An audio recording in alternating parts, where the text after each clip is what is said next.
kita akan membahas tentang tahapan zikir nafas ya. Jadi ada 5 tahapan zikir nafas. Nah, kembali ke akawan yang sejati itu langkah paling sederhana dan langkah awal yang sangat baik untuk kita pakai itu menyadari nafas. Disadari jedanya itu. Wah. Jadi titik balik dari inhalasi ke eksalasi, titik balik dari eksalasi ke inhalasi. Titik balik dari hirupan ke hembusan, titik balik dari hembusan ke hirupan. Nah, itu disadari itu. Hidup mengalir saja itu caranya ya ini, cara latihannya itu loh Mas. Yaitu mengalir di dalam denyutan semesta. Nah, denyutan yang paling mudah kita sadari adalah denyutan nafas.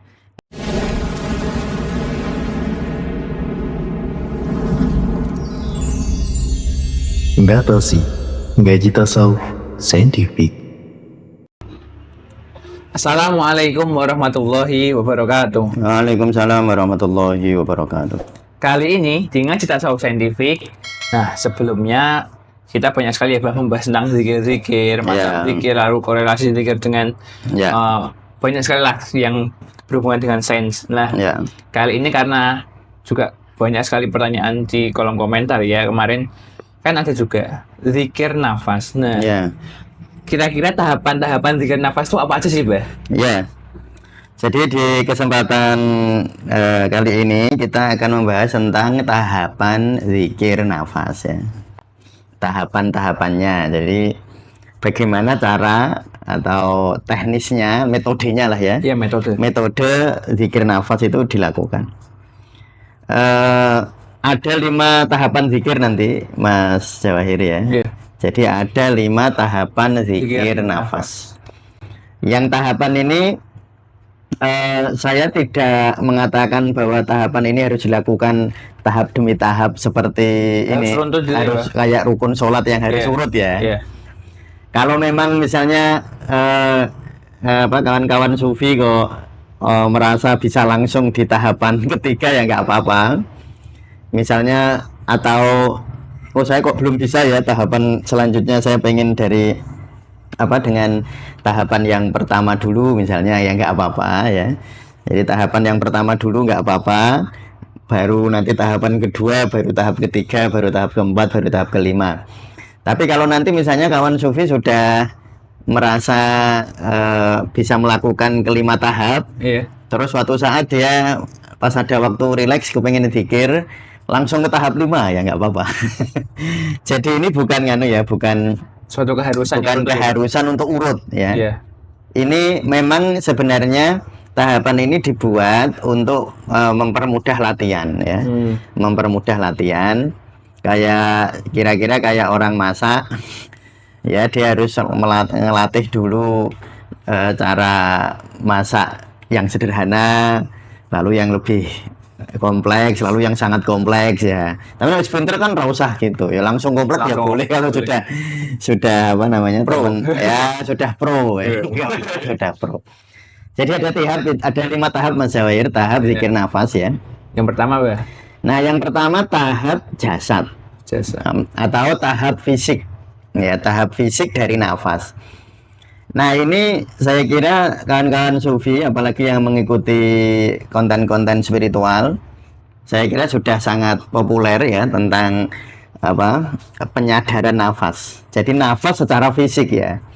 Secara fisik itu nafas kan inhalasi, eksalasi ya, secara fisik ya. Inhalasi itu masuknya nafas, eksalasi mengembuskan nafas. Nah, jika teman-teman ingin tahu bagaimana inhalasi eksalasi yang tepat, nah saya kira bisa lihat di konten-kontennya Mas Dika sama Kak Juwita di Ngaji Napas ya. Bisa lihat di situ ya. Nanti di sini ya. Nanti bisa dilihat video-videonya.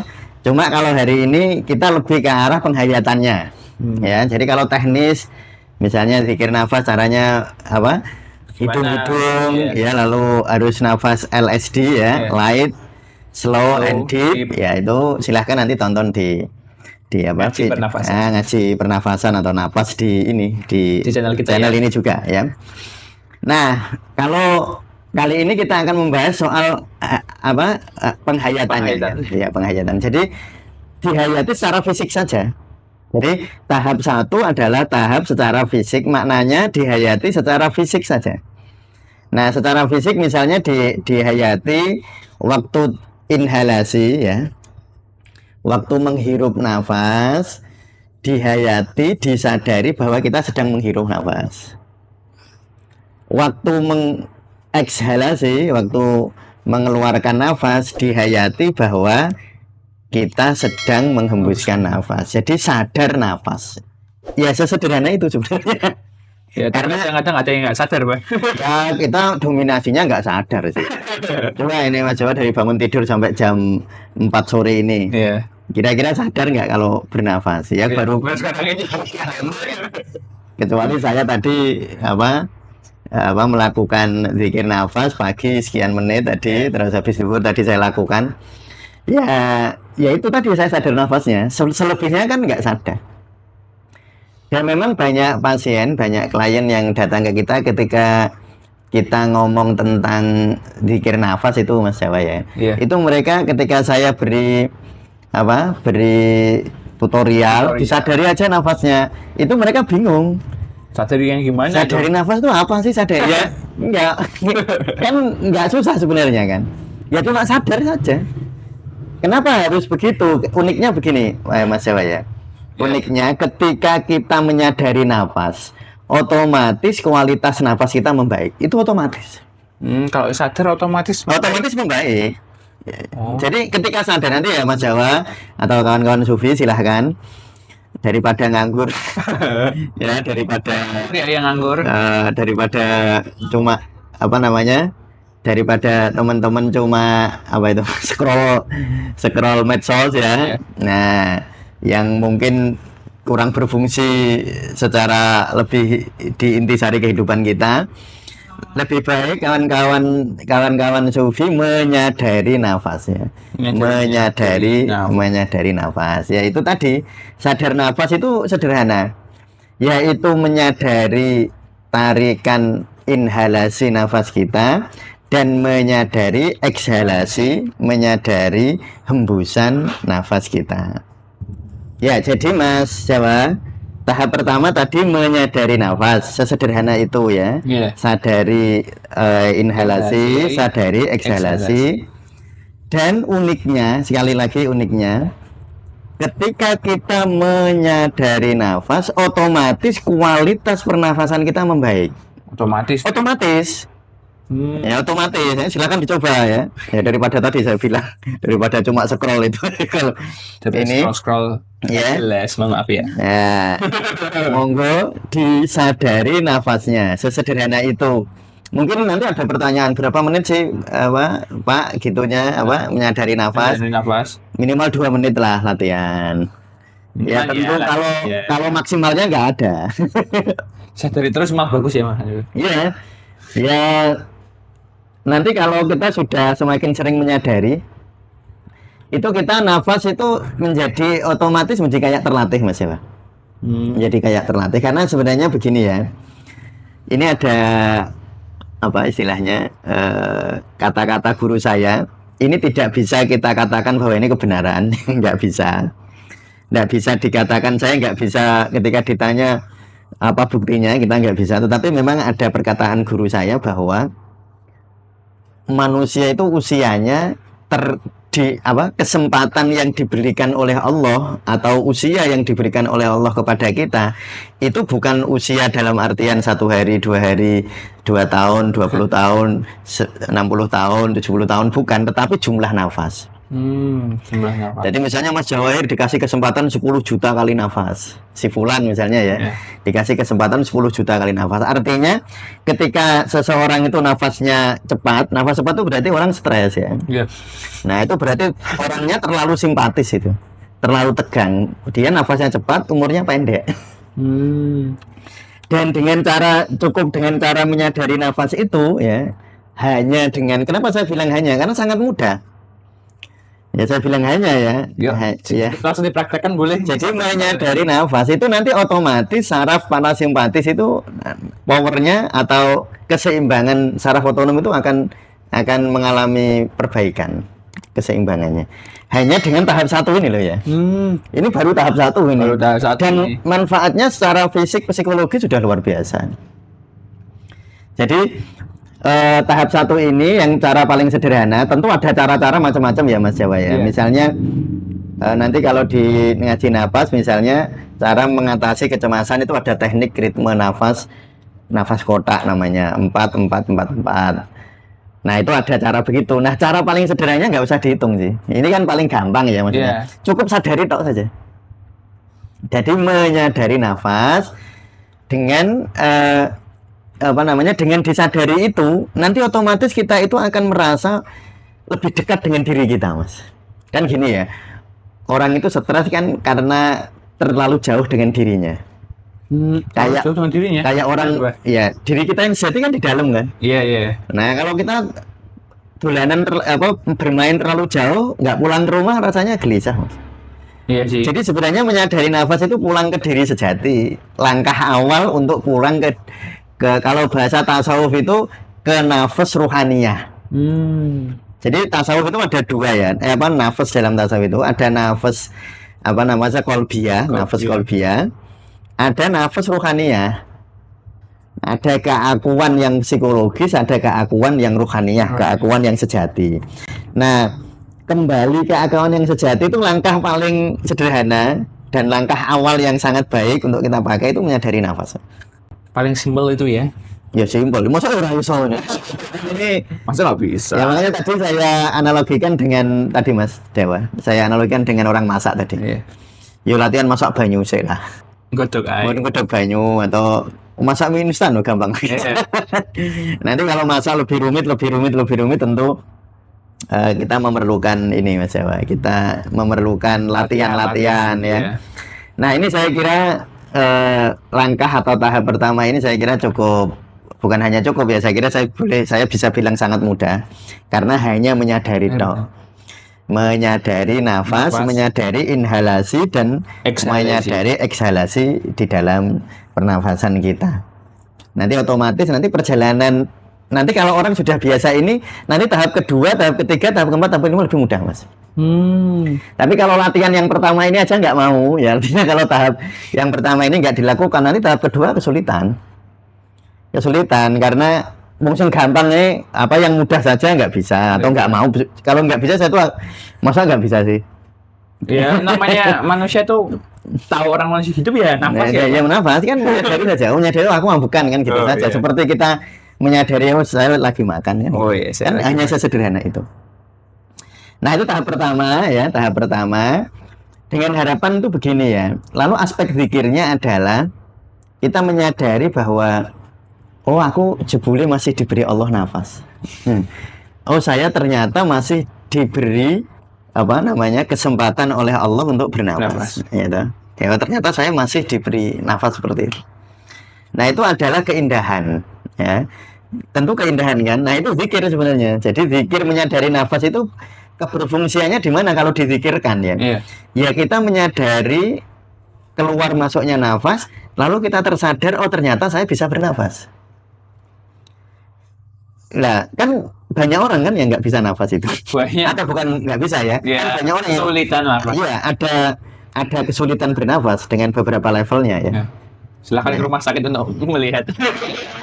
Teman-teman ke bagian paru di rumah sakit yang akan melihat itu ya, akan melihat betapa nikmat nafas ini luar biasa gitu. Nah itu tahap pertama, yaitu menyadari nafas. Yang ini kita sebut di tasawuf Indonesia kita sebut sebagai tahap jasadi ya. Tahap fisik bernafas ya, hanya menyadari nafas secara fisik tadi. Hanya menyadari hembusan, tarikan dan hembusan nafas, menyadari inhalasi dan eksalasi. Nah, kalau teman-teman kepengen lebih mendalam, masih aspek fisik loh ini. Kalau tadi kan hanya menyadari. Ya toh? Iya, menyadari ya tadi ya. Kita ulang lagi. Ini kalau agak panjang nanti bisa dibuat beberapa episode ini, Mas ya. Jadi kalau teman-teman menyadari tadi yang tahap pertama yang Iya. paling sederhana tadi. Menyadari. Tapi kalau teman-teman ingin lebih masuk ke fisiknya ya, ke Iya. hakikat fisiknya, sadari ininya, apa namanya, sensasi fisik waktu nafas masuk di hidung. Ya, waktu udaranya masuk ya, Pak. Masuk ke hidung sampai nanti kalau di nafas kan sampai perut mengembang. Iya. Ya kan nafasnya nafas dalam, nafas Iya. perut kan, nafas diafragma ya. Nah, disadari dari nafas ini dari hidung ini masuk ke mengembangnya perut. Disadari perjalanan ini. Waktu mengembuskan nafas juga disadari lagi. Nah, ya. Iya. Nah, itu disadari saja, disadari di situ. Nanti rasa nikmatnya lebih kan terasa jauh lebih nikmat daripada tadi waktu kita menyadari nafas Yang fisik ya cuma fisik, cuma masuk keluar, inhalasi eksalasi. Oh, ini saya masuk keluar. Itu sudah luar biasa, Iya. sudah sangat baik itu. Tapi kalau teman-teman masuk lebih dalam, artinya menghayati sensasi fisiknya, menghayati sensasi ya, fisik ya. menghayati sensasi fisiknya dari hidung ke apa gerakan diafragma, Iya. itu nanti lebih indah. Waktu inhalasi, waktu eksalasi juga menghayati gerakan diafragma sampai nafas keluar lewat hidung. Hidung. Nah, ada tahapan yang lebih indah lagi. Jadi ini tahap satu aja bisa bisa berlevel, bisa beberapa level ya. Nanti teman-teman yang minimalnya yang pertama tadi lah ya. Jasadiyah. Yang jasadiyah yang pertama. Iya, yang fisik. Nah, yang fisik ini kan nanti ada beberapa tata cara. Yang cara yang kedua ini lebih dalam ya daripada cara yang pertama. Yang ketiga lebih dalam, yaitu menyadari jeda antar nafas. Menyadari jeda antar nafas. Jadi gini Mas Jawa ini ya. Mas Baya, Mas Jawa tarik nafas nih. Iya. Jadi ini nggak perlu nahan nafas loh ya, nggak perlu nahan nafas. Waktu Mas Jawa inhalasi, tarik nafas, kan ada jeda sepersekian detik. Iya. Waktu mau menghembuskan nafas ya, milisecond lah. Waktu mau menghembuskan nafas. Nah, disadari jedanya itu. Wah. Jadi titik balik dari inhalasi ke eksalasi, titik balik dari eksalasi ke inhalasi, titik balik dari hirupan ke hembusan, titik balik dari hembusan ke hirupan. Nah, itu disadari itu. Nah, itu lebih indah lagi. Menyadari jeda antar nafas. Iya. Kalau jeda kayak gitu terus masih hidup ya? Loh, itu nanti akan lebih dalam Mas, lebih dalam apa ya, aspek-aspek apa fisik maupun psikologis itu akan naik level. Jadi nanti secara fisik kita lebih nyaman, secara psikologis kita juga merasa lebih nyaman. Jadi kalau saya ringkas tahap pertama ya, yaitu tahap jasadiyah. Tahap jasadiyah itu menyadari nafas. Menyadari nafas ada 3 level lagi ya. Iya. Satu, cukup menyadari bahwa kita menarik, menginhalasi dan mengeksalasi. Nah, yang kedua, menyadari perjalanan udara dari hidung ke diafragma, penggerakan diafragma, dan menyadari gerakan diafragma waktu eksalasi ke hidung. Nah, yang level 3 yang lebih subtil, lebih butuh penghayatan lebih dalam, menghayati jeda antar nafas. Harus tahap satu tuh itu. Latihannya bisa nanti silakan nanti teman-teman berlatih seperti itu ya, daripada pikirannya ngalor ngidul. Daripada kemana-mana. Iya, dan memang ini sangat baik untuk mengobati overthinking Mas. Oh. Nah, orang overthinking kan pikirannya gak gelem leren, gak mau berhenti kan. Iya. Pikirannya itu. Pikir terus kemana-mana terus. Iya, nah ini silakan nonton yang overthinking juga ya. Oh iya, pernah ada ini podcast tentang overthinking. Ini juga cara sangat sederhana, murah, murah gratis dan bonusnya banyak.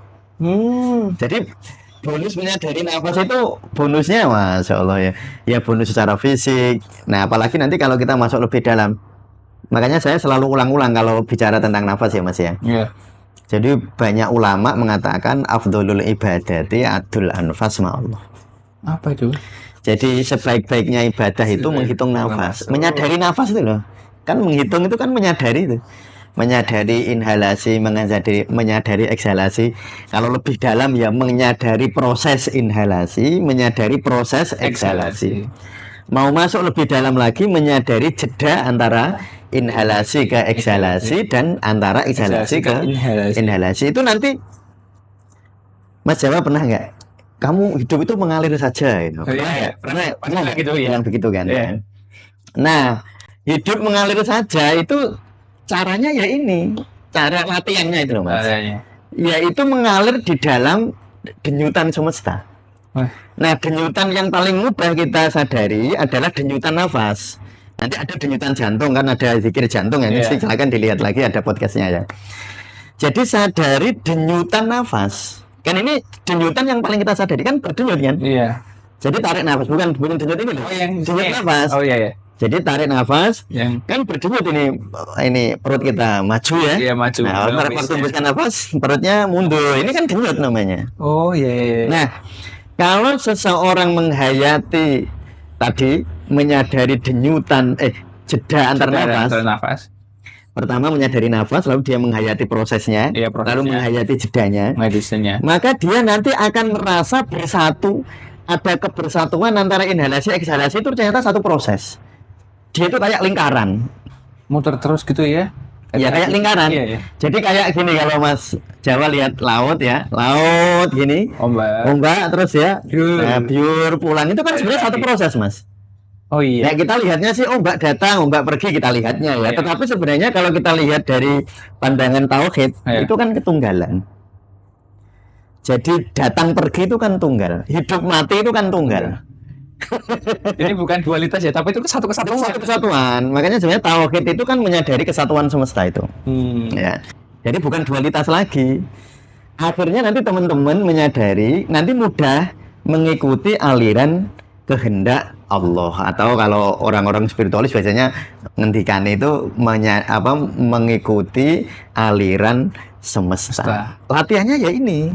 Paling gampangnya ini. Ya ini riadohnya. Ya. Oh gimana Ustaz caranya biar saya ini bisa menerima keadaan? Ya ini tekniknya ini. Gitu ya. Nah ini tahap pertama. Nah tahap kedua yaitu zikir nafas tahap qalbiyah. Kalau tadi kan tahap jasadiah ya, secara fisik saja kita cukup menyadari secara fisik. Nah yang kedua adalah tahap qalbiyah, yaitu waktu inhalasi kita menyadari semua yang datang ke kita. Kita menyadari semua yang datang. Kan inhalasi itu kan kita menerima energi semesta kan Mas. Oh iya. Nah energi semesta itu sebenarnya kan bukan hanya nafas masuk. Oh, apa aja, Bu? Nah, tadi makan bukannya masuk. Oh iya, jadi yang datang, ya ini kalau gampang ya. Iya. Yang datang ke Mas Jawa ini apa? Nafas ya, nafas. Ini bernama nafas. Yang kita hayati ini melalui zikir nafas. Lalu kita juga menyadari bahwa ternyata yang masuk kan bukan hanya nafas. Oh, tadi makanan, pecel, entah soto masuk ya ke dalam tubuh kita. Lalu nanti kebuang juga kan? Iya. Karena semesta. Entah kebuang lewat BAB, lewat buang air kecil, buang lewat energi. Mas Jawar tadi jalan-jalan kan? Gimana tadi? Oh tadi itu naik bukit. Di mana itu? Di daerah Tembalang dekat Undip. Oh dekat Undip ya. Nah itu kan Mas Jawar tadi kan ngeluarin energi sebenarnya. Energinya didapat dari semesta kan? Iya. Nah berarti sebenarnya di dalam diri Mas Jawair, di dalam tubuh Mas Jawair ada sesuatu yang masuk dan keluar. Iya. Nah itu simbol terbesarnya itu inhalasi dan eksalasi itu Mas. Simbol terbesarnya itu adalah masuk dan keluarnya nafas itu. Jadi sebenarnya dalam hidup kita itu kita harus mau menerima dan mau membuang, mau melepas. Nah maka, saya ulangi lagi ya. Jadi dalam hidup kita itu kita kan harus bersedia menerima, bersedia melepas. Ya, bersedia menerima, bersedia melepas. Bersedia inhalasi dan bersedia eksalasi. Kalau kita bicara lebih dalam Mas Jawair, Mas Jawair nggak mungkin bisa ekshalasi kalau nggak ada inhalasi. Bisa nggak? Gimana cara ngeluarin kalau nggak ada yang dimasukin? Bagaimana kita memasukkan kalau nggak ada yang dikeluarkan? Ya nggak? Iya. Jadi inhalasi itu ada karena ada eksalasi. Eksalasi ada karena ada inhalasi. Betul nggak? Betul. Nah, iya. Makanya inhalasi dan eksalasi seakan-akan dua hal yang terpisah, tapi dua-duanya ini saling menghidupi. Sebenarnya satu kesatuan. Ya, makanya kalau di dunia filsafat Cina ada yin yang. Nggak bisa cuma yin toh, karena yin nggak mungkin ada kalau nggak ada yang, Iya. yang nggak mungkin ada kalau nggak ada yin. yin. Atau sederhananya tadi, kamu nggak mungkin bisa ekshalasi kalau nggak inhalasi. Kamu juga nggak mungkin bisa inhalasi kalau nggak ada ekshalasi. Coba.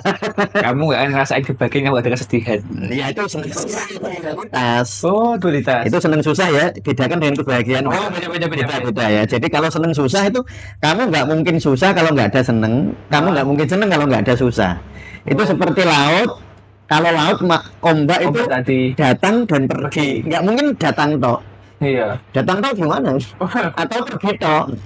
Ya pasti datang dan pergi. Itulah disimbolkan di dalam zikir nafas itu. Kita menyadari bahwa ada saatnya kita bersedia menerima. Nah makanya ini terus tadi kan kalau di tahap 1 kan hanya fisik ya Mas Jawa ya. Kalau di tahap 2 ini sudah psikologis ini. Kita menghayati bukan hanya cuma fisiknya nafas ya, tapi menghayati hakikat kehidupan kita. Bahwa Mas Jawahir itu bisa hidup karena ada sesuatu yang mati. Mas Jawahir misalnya tadi makan sate ayam, berarti hidupnya Mas Jawahir hari ini karena ada ayam yang mati. Betul ya? Betul sih. Betul, makanya kalau makan Mas Jawahir berterima kasihlah kepada semesta. Makanya barik lana ya. Iya Kak, ya Allahumma barik. Karena gini loh, kita itu bisa hidup karena ada yang memang itu hukumnya, ada yang mati lalu ada yang hidup. Kamu makan apa saja, Mas Jawahir makan apa saja lah, kan semua benda hidup asalnya. Iya. Makan bayam itu kan awalnya hidup lalu bayam mati lalu membuat Mas Jawahir hidup kan. Iya. Makanya sebenarnya kehidupan dan kematian itu jadi satu.